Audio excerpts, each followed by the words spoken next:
حدیث شریف میں آیا ہے ان رسول اللہ سئل عن صوم الاثنین فقال فیہ ولدت وفیہ انزل علیہ، رسول اللہ صلی اللہ علیہ وسلم سے پیر کے دن کا روزہ رکھنے کی وجہ پوچھی گئی،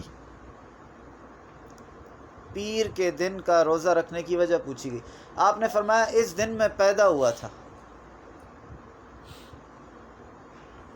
ریزن کیا دے رہے ہیں؟ اس دن میں پیدا ہوا تھا اور اس دن مجھ پہ قرآن کا نزول شروع ہوا، مسلم شریف کی حدیث ہے۔ اب آپ بتائیں، بات یہ نہیں ہے نبی علیہ السلام ہر ہفتے اپنی پیدائش کا دن منا رہے ہیں، اور طریقہ کیا ہے؟ روزہ رکھتے ہیں۔ پیر کے دن آپ کثرت سے روزے رکھتے تھے، صحابہ کرام نے پوچھا کیوں؟ آپ نے فرمایا اس دن میں پیدا ہوا تھا۔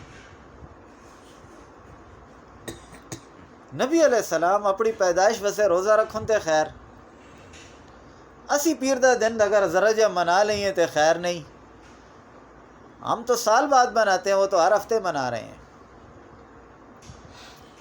اپنی پیدائش کا دن روزہ رکھ کے۔ اب آگے سنیں، بخاری مسلم دونوں میں روایت ہے،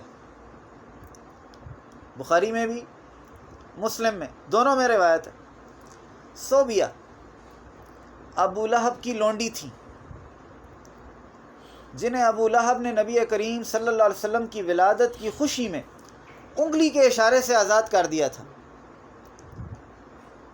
پھر انہوں نے نبی کریم صلی اللہ علیہ وسلم کو دودھ بھی پلایا۔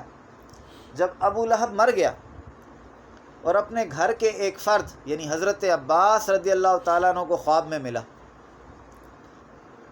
انہوں نے پوچھا تیرا کیا حال ہے؟ اس نے کہا جب سے یہاں آیا ہوں برا حال ہے،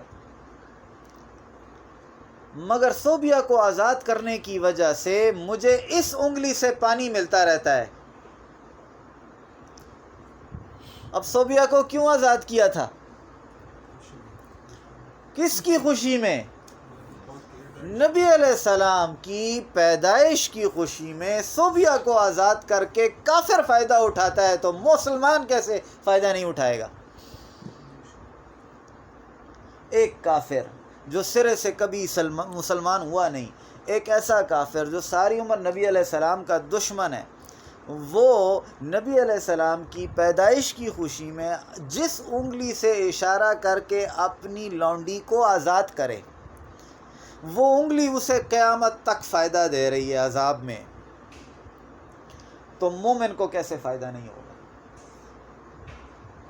خوشی منائی کہ نا غم کی تیس، کافر خوشی مناوے تے انہوں خدا فائدہ دیندہ ہے، مرنے سی بعد مومن خوشی کرے تو کس طرح فائدہ نہ مل سی۔ بخاری بھی حدیث ہے، مسلم میں بھی ہے، حدیث دونوں میں ہے۔